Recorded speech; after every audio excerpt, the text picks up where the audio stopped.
What's up and welcome back. I'm John Stark from MacMovieGuy.com, your favorite blind film critic. And today, we're going to take a look at Deadpool for the second time. Sometimes I open up with jokes, but you can't really beat Deadpool.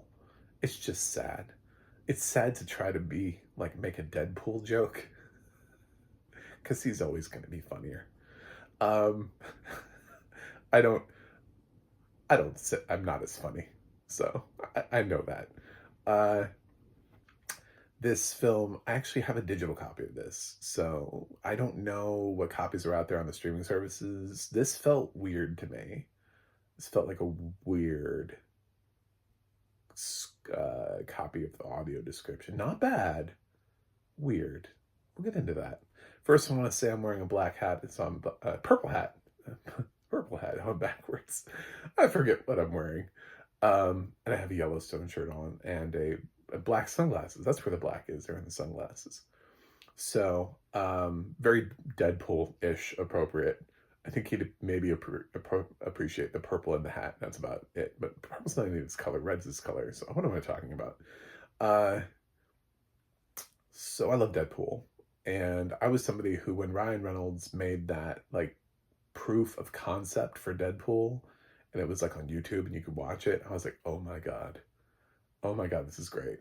And first of all, actually going all the way back to X-Men Origins Wolverine, when we found out who he was playing, I was like, that's an excellent casting. You know, he has always been the perfect casting choice for Deadpool. It's really hard to think of anybody else, because it was one of those casting choices that as soon as it happened, I remember being like, wow, I don't need to be convinced of this. Like, I remember when people were like, the Heath Ledger is the Joker, right? He got a lot of flack. Like, Nolan got a lot of flack for that casting. I don't care what you say. I remember that. I remember when he picked the dude from Brokeback Mountain and the internet went nuts. They were not happy. They were like, 10 things I hate about you is going to be no, sir. And that turned out to be one of the most brilliant performances ever in cinema.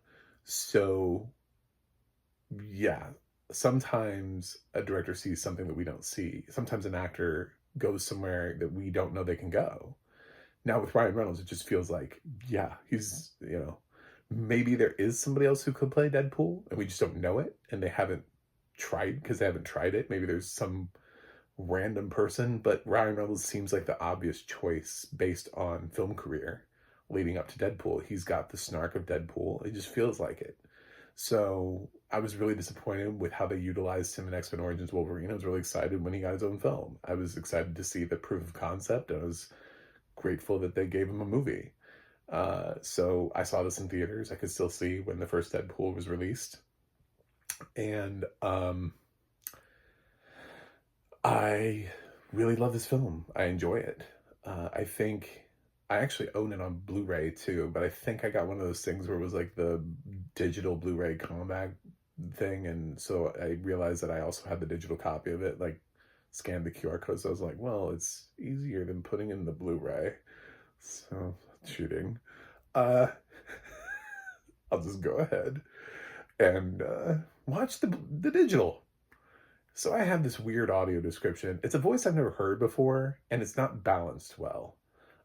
There's a lot of ducking in it. However, it's written really well.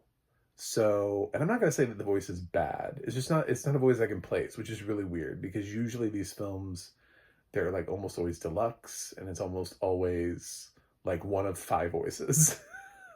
If we're being really honest, it's usually like one of a few. And I feel like not only am I unfamiliar with this voice, I actually feel like I've never heard it before. So, and the weirdest thing was, there was no credit at the end. Now he talks during the credits because there's images and stuff during the credits. So you sort of get that whole experience until the end. But man, I let it play all the way until the digital copy ended and kicked me out. Do you know what I'm saying? Like, kicked me back to the screen. I didn't ever hit stop. I didn't back out of this at all. There was nothing. And I thought it was so weird. I'm like, do I have a different copy because I got a scan? Is it possible that maybe like Apple has 2 different copies? Did I get some weird like hybrid thing that like what is this? It's very weird. So my thoughts on the audio description are written very well. The audio description here, it's an action film, lots of gore, lots of violence. Deadpool is very expressive. He goes through a lot, even through this, he goes through a lot of emotions because this is the film where this is his origin story. So he's Wade Wilson and he's snarky, and we're jumping back and around through time, and you see him with his girlfriend, and he doesn't want to saddle her with his cancer diagnosis, and there's like a scene where he's crying in this, you know what I'm saying? So like it's really just like a wide range of things, and I thought the writer for this captured it really well from everything that I remember. And I've seen Deadpool a couple times, so not as much as I would like to say I've seen Deadpool, that I feel like because I love Deadpool that I should have seen it more. I feel like I've underseen Deadpool based on how much I love it. So yeah, but it worked. I mean, like all the little jokes, all the stupid little things that he does, um, work. Like when like the narrator points out, when he's fighting Colossus, that he keeps breaking all of his hands, and then he breaks his foot, and then he does like have you ever seen like a one-legged, have you heard the fight about the one-legged man? So yeah, there are plenty of times throughout the film where the joke is visual in addition to him. A lot of it is talky, so it makes it for really hard audio description because he is very talkative. There are some action sequences, but even during the action sequences, he has a tendency to talk a lot. He's the merc with a mouth. So I was actually really impressed with how much description we got from this track. The voice is fine. I don't want to say that just because I haven't heard a voice before that the narrator's fine. I think about things like, is this voice appropriate for the style of the film? Is it somebody who complements it? Do we have somebody who sounds good for the genre? You know what I'm saying? Who sounds good for the film? So I would say yes. It's fine. It's a fine voice. I don't know why I've never heard this guy before. I don't know who did this, but I definitely feel like if I have heard it like one time, because I couldn't even like try to guess who this could be. It was just like it didn't sound like anybody to me. So, uh, but the track was doing a lot of ducking, a lot of having to compensate, which is really unfortunate for a digital copy like that, to have to keep like knocking the sound of the audio track down and then up and then down and then up. It's like ducking is when when the audio description's in, the film volume is significantly lowered. Instead of balancing it, instead of finding a balance for the audio track to sort of merge with the film, which you could say that, well, this is a loud film or there's loud music in it. There are in other films too, which blend perfectly well. I've seen plenty of films that are very loud, but the audio description track blends in a way that is sort of seamless with the film and doesn't cause any significant damage to the audio quality of the film. So it really is just sort of like a sound editing thing, sound mixing on part of who is putting this track together. So I wasn't super happy about that. It may just, again, I'm being very honest about how I access this movie because it could be how I access this movie. You never know. Like Disney Plus may have, since it's theirs, they may have a completely different thing. I may have some early version of this thing that when I scanned it, they uploaded it, and since then maybe they've done a new audio description for it. I don't know. But yeah, that is, I can't not say that in case everybody else is hearing audio ducking. I can't pretend like it's not there. So I do love the film. I think Ryan Reynolds is an excellent Deadpool. I loved the introduction of Colossus and Teenage Warhead in this. It just, great addition of characters, and it's funny. Um, and it is a Deadpool movie.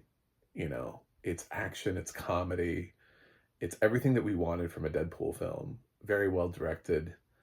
Um, and the budget for this was low too, because they had to prove themselves. They got a higher budget for two.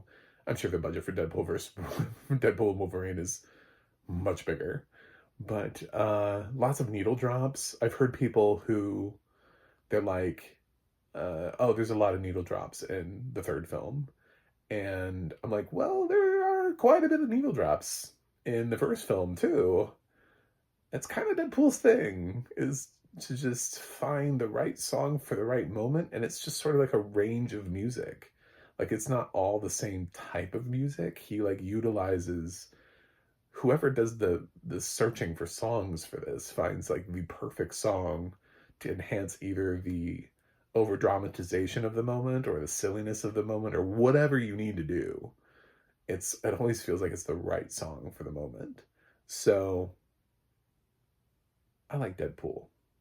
I'm also, my bias is always towards comic book films. It's not just like Deadpool, it's like I'm a nerd also. So these films skew in my favor. It's harder to get me to hate if I ever blast a comic book film, it's because it really is that bad. I gave Madam Web like a C minus. So I think I gave Morbius like the same grade. So like I try to find the nicest things to say about these films. So every once in a while when I find a film and I'm like, that I couldn't do it. I just could not do that film. That film was terrible. That means a lot, because I'll sit through pretty much damn near anything from the superhero genre and on some level and be like, that first Venom movie isn't that bad. It's okay. There's some fun scenes in Madam Web. Here's some stuff going on there. But when I see something like Fantastic, I just, you know, I have a really hard time. I'm like, what was good about that? I don't know. I don't know. Uh, I did like the actors, like theoretically, that could be in those roles, but man, that movie. Man, that movie. Like, there's certain films. Deadpool, in the other on the other end, is you may not be as excited about it as I am. You may not think that this is like an A-level film. I do. So, I love this. This is at the top tier of comic book films for me. So, um, yeah, I like Deadpool. I'm excited. I can't wait to see Deadpool and Wolverine. So, this is part of my long ass series. I already did all of the X-Men films. If you're watching this, Logan's already up. Um, so I have to do Deadpool 2, and then I'll be doing Deadpool and Wolverine. Look at that. We're almost there. So, thanks for watching. Thanks for subscribing. I'm giving Deadpool an A. I already said that, but I feel like I have to end the video that way. This is not more than the second look for me. It's just my first time with audio description. So, yeah, I like it. Thanks for watching. Thanks for subscribing. And I look forward to seeing Deadpool and Wolverine. I'll see you guys on the other side.